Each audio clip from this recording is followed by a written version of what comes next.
Hi, my name is Pam Denny. I'm the designer and architect of the Maximo BI or Business Intelligence Tools. This is part 3 in our series of recordings where we're exploring the Cognos tools entitled to you with the Maximo76 release and specifically Cognos Workspace Advanced. In part 2 of our series, we had entered Cognos Workspace Advanced by launching from Maximo to Cognos and opening up a work order package. And now we're going to build on that content so that we have a really powerful, detailed list report that we can eventually display on our dashboard or Cognos Workspace. So when we left off, I had brought over a work order field, and let me come back to our toolbox over here, open this up so you can see exactly where we were. But before I proceed, I always want to make sure, because I often get very forgetful or multitasking, I want to save this report. So first thing I want to do is give it a title. Let's call it something like work order backlog. So let's imagine that we're going to start looking at our backlog. Let's have a plan here for this report. And after I've done that, I just want to do a quick save as, and I also want to highlight there's multiple places that I can save my report. I actually want to put it in my folder. I do have a work order backlog report, but I'm going to show here work order backlog demo report. So I can make sure that whatever I'm doing, if I make a mistake, I always have something to go back to. So now let's start building our content. I had added a field, but I also want to start showing you how you can add filters, add fields from multiple objects, change formatting, labels, grouping, sorting, all that wonderful thing, all those wonderful things that really make a report pop and easy to read. So as I come here, the first thing I notice is I'm seeing all these task work orders, and it's just really cluttering up my content. So I want to come over here to work order, expand it, and find that is task field. And here he is over here. Now, the beautiful things about Cognos Workspace Advanced is just do a lot of right clicking. That's going to show you where you can get the feature. Well, what do I want to do? I want to filter those is task work orders out, excuse me. So what do I want to do? Well, I want to look at work orders where the is task is no. So I need my value to be less than 1. I always have to take a minute here to pause and make sure I got that right. Let's see if I did it right. See if my task work orders disappear, and they do. So excellent. That's exactly what I wanted to do. So now let's come back and let's build up this content to get the information we need. Let's put our description over there. I'm going to come down here a little bit. I thought I said crew ID. Might as well add crew ID. I'm not sure if that field is populated or not, but if it is, we'll put it there. And if not, we can always take him out later. Let's grab some other things. Let's grab our work priority. Very important to know. Oh, great example there of making sure that you put it right inside the container. See where that line popped up? If you don't put it out there or put it up, you're going to get that message that I got before. Work type, that's great. Let me show you how you can grab our status field over here. And again, just put it where you might need that. I'm going to put it right there. What else can we grab? Let's grab our supervisor. Let's see what's up with that. Let's grab, I got status, site ID, very important to note. And let me grab some target start dates. I'm going to put those over there, and I believe it's target completion date. And now let me start doing a couple other things where we can take some attributes from other objects. So let me grab my asset number, and I'm going to put him right there next to supervisor. And after I grab my asset number, let's close work order and let's navigate down to assets so you can see the different fields that you can grab from here. Well, let's imagine I want to grab my manufacturer. I want to know what's going on with those assets. Maybe I'm having a particular issue with a certain manufacturer. I could do a really nice grouping on that. The other thing that I could do is a warranty expiration date. I always want to make sure that my assets are being maintained correctly and that I don't have, maybe I need to renew some of my warranties.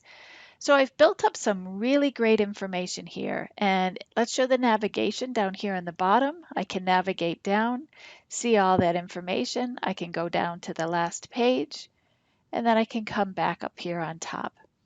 Well, one of the things I really want to do, I'm just going to delete my crew ID field. That wasn't anything that I really needed. But what else can I grab from work orders? I'm just going to grab my location and put him there right next to supervisor, in between supervisor and asset number, excuse me. So now that I have these, let's show a few other things that we can do. I quickly showed you how you could add the is task filter, but I also want to do a filter on some of these fields that I've added. So for example, the backlog, I don't really want to show anything that's completed. So let's do a filter on status. And if I come here and I click edit query expression, is this what I want? No, query expression is a beautiful dialog, and that's where you can build and add to additional fields. And I did that on purpose just to show you how easy it is. Like if you're not sure the right field is, okay, bring it up. No, that's not the right one. So let me come over here to status on the bottom. I always look for woe status, and it's status, I believe. Yeah, there it is. Let's click here. Yep, that's what I want. Filter. No problem. Easy to find the information that you need. Let's grab those approved. Again, I'm only looking for those have a status of open. So now I've got all my work orders in the particular status, which is perfect. I also might want to filter on my work type while I'm down here. Again, it's so easy. Right click, filter. I don't believe that I have a lot of these values for, let's see, oh, sorry, for major and minor and PM. Quick, let's grab that. Perfect. So I got a lot of great filters, but sometimes I might not remember what I've done. So come up here to the toolbar. Remember, all these icons now are active now that I've added all this content in. And click here on Edit Filters, and that reminds you of all those filters that you've added. And you could add those into your title, whatever you might want to do just to make sure your users know what the information's been filtered for. Let's go ahead and do a couple more things. I look at these dates and it's just too much information for me. So let's do a little bit of formatting. And there's a lot of different ways that you can format. You could come down to the Properties tab. But one of the beautiful ways that I like to do this, and let me make sure I come up to the right value, and I want to do a calculation. Oh, this is it. So look how I had changed here. So sometimes I'm unsure, do I put my calculation here? Yep, or on the top level? But what I want to do is I want to get rid of all this date information. I don't need to know the exact time. So I just want to put my target completion date, let's say days. Let's see what happens with that.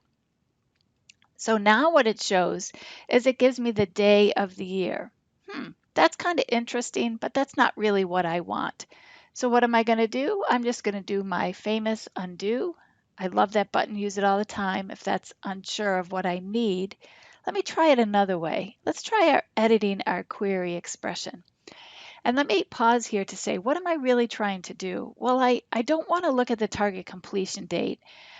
What I really want to know is what are the number of days that my work order's overdue? So why don't I write that down, number of days overdue, and how do I do that in Cognos? Well, in Cognos, I come over here and I write current date. Make sure you don't take over the field that's already there. So what is today's date minus what is the completion date of the work order? I'm not sure if that's right, so click on that little X button up here and it'll say, no, Pam, you didn't do that right. So why didn't I do that right? It says my expression isn't correct. So let me try it again. Current date, and click it. And now what I hadn't done is I hadn't put the parentheses around it, so it wasn't able to understand it correctly. And so then when I I checked it, excuse me, it worked correctly. And so now what's going to happen is instead of seeing those long amount of days or that year format, I can see it in a much more understandable format. Again, I want to make this a little bit easier for me to read. So I'm going to say number of days overdue. And this is really cool because it actually adds another column. It takes away all these hours and it gives me the number of days overdue. This I don't need anymore, so I'm just going to delete that column. This I probably want to reformat and just take out, I don't need that extra day there, the number of days overdue. Perfect. Oops, name must be unique. Oh, I know why. Okay, sorry about that. Let's make it easier. Follow the rules, number of days overdue. And perfect. Now let me save that before I do anything else wrong. And so now I have something really easy to understand. Yes, I can see that I've got a lot of old or probably dead work orders in here, but that helps me to understand that and I can then clean them up. And I could leave that start date in there if I wanted to. But again, just a really quick way to make the data easier to clean, easier for your users to analyze it. So I've done a calculation there. I've done some reformatting. Let's do a few other things up here in the toolbar. And one of the things I always like to do is to do some grouping. I always find it a lot easier to read. So let's move this, make sure I highlight the field first. Let's cut this field over here and let's bring it over and let's put it right here and see if I got it where I wanted it. I'm just going to take work order and move work order there. Go right there, work order. Perfect. Exactly. So now I have this over here. So let's do some grouping. And where's my grouping field? Right over here. Group on site ID.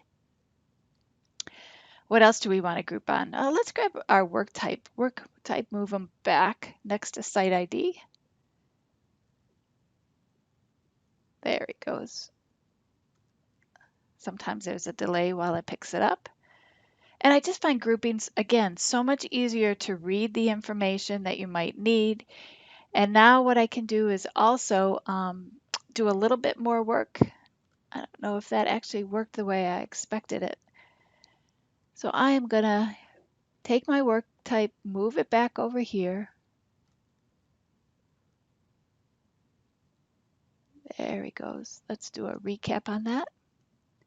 There he goes. I don't think I grouped him. That's probably why he didn't work. And let's group him. Nope, right there. Perfect. Much better. So now I have my, oops, did I go too fast? There we go. So I have a nice grouping. Let's do a quick sorting. What do we want to sort by? Let's grab priority. And where's our sort? Section, pivot, a group, calculation. Here it is, A to Z, sort, ascending order. Just love how easy this is to work with. And then the last thing I want to do real quickly is let's do a, while we're here on priority, let's do a summarization. Let's do an average, and I'll show you where that shows up. And again, you have to do your calculations on something that is a integer that you can measure. You could do a count, however, if you wanted to. And so now it's showing me for my calibration work orders in Site Bedford that are on backlog, so they're open in their status, my average priority is a 2. So really, really simple to build up beautiful, beautiful content to get that information that you may need to display.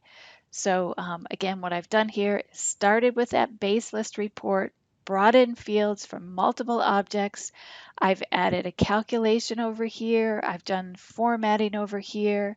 I've added some additional grouping levels. I've added a sorting level, a summary. And again, it's real easy to change some of these titles if you wanted to. Just double click on them. That's the name. I could change anything, or I can just simply type in the date, or excuse me, the name here to give that more user-friendly name for your user. A lot of different ways that you can change all that information.